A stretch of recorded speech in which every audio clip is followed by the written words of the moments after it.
નિરોણા ગામે નૂતન બાલિકા પંચાયત ભવનનું લોકાર્પણ, મહિલા સશક્તિકરણ તરફ મહત્વપૂર્ણ પગલું। નખત્રાણા તાલુકાના નિરોણા ગામે આજરોજ નિરોણા બાલિકા જૂથ ગ્રામ પંચાયત દ્વારા નૂતન બાલિકા પંચાયત ભવનનું વિધિવત લોકાર્પણ કરવામાં આવ્યું। ગામના વિકાસ અને મહિલા સશક્તિકરણની દિશામાં ભવન એક મહત્વપૂર્ણ પગલું સાબિત થશે।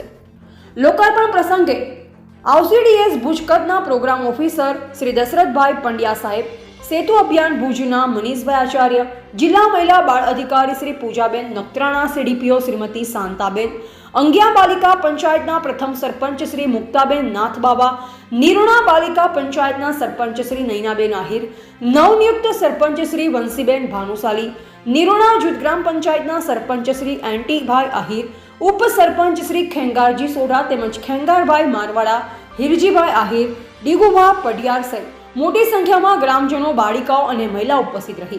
કાર્યક્રમની શરૂઆત દીપ પ્રાગટ્ય અને રિબિન કટિંગ સાથે કરવામાં આવી। ઉપસ્થિત મહાનુભાવોએ પોતાના સંબોધનમાં જણાવ્યું કે નવા પંચાયત ભવનના નિર્માણથી ગ્રામ્ય સ્તરે શાસકીય કામગીરી વધુ સુવ્યવસ્થિત રીતે સંચાલિત થઈ શકશે, તેમજ બાળિકા જૂથને પોતાની પ્રવૃત્તિઓ માટે સજ્જ અને સુવિધાસભર સ્થળ પ્રાપ્ત થશે। આ ભવન ગામની બાળિકાઓ માટે પ્રેરણાનું કેન્દ્ર બની રહેશે તેવી આશા વ્યક્ત કરવામાં આવી। ગ્રામજનોમાં નવા ભવનને લઈ ખુશીની લાગણી જોવા મળી હતી। ગામના સર્વાંગી વિકાસ માટે આવા પ્રયાસો પ્રેરણાદાયક સાબિત થશે તેવી લાગણી ઉપસ્થિતોએ વ્યક્ત કરી। સમગ્ર કાર્યક્રમનું સંચાલન શ્રી એનટી આહિર દ્વારા કરવામાં આવ્યું। રિપોર્ટર ગોવિંદ માતંગ, નિરોણા। આજરોજ નિરોણા ખાતે નવી જે બાલિકા જૂથ ગ્રામ પંચાયતનું ઉદ્ઘાટન થયું એના વિશે શું કહેશો સરપંચ? સમગ્ર રાજ્ય અને કેન્દ્ર સરકાર દ્વારા બાલિકા પંચાયતની સ્થાપના થઈ છે, જે અંતર્ગત કચ્છ જિલ્લાની અંદર અલગ અલગ જગ્યા ઉપર સ્વતંત્ર ઓફિસો પણ ખુલી છે।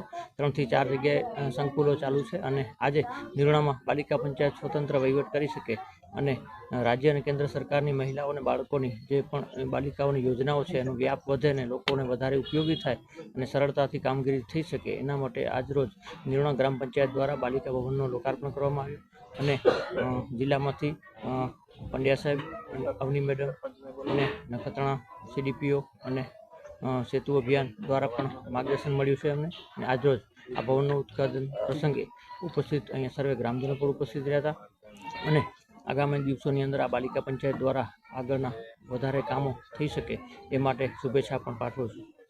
સાહેબ, જે નવી બાલિકા જૂથ ગ્રામ પંચાયતની રચના થઈ કે પહેલાં પણ હતી સાહેબ, એ બિનહરીફ થઈ હતી કે બીજા આવેદન હતા કે કેવી રીતે હતું છે?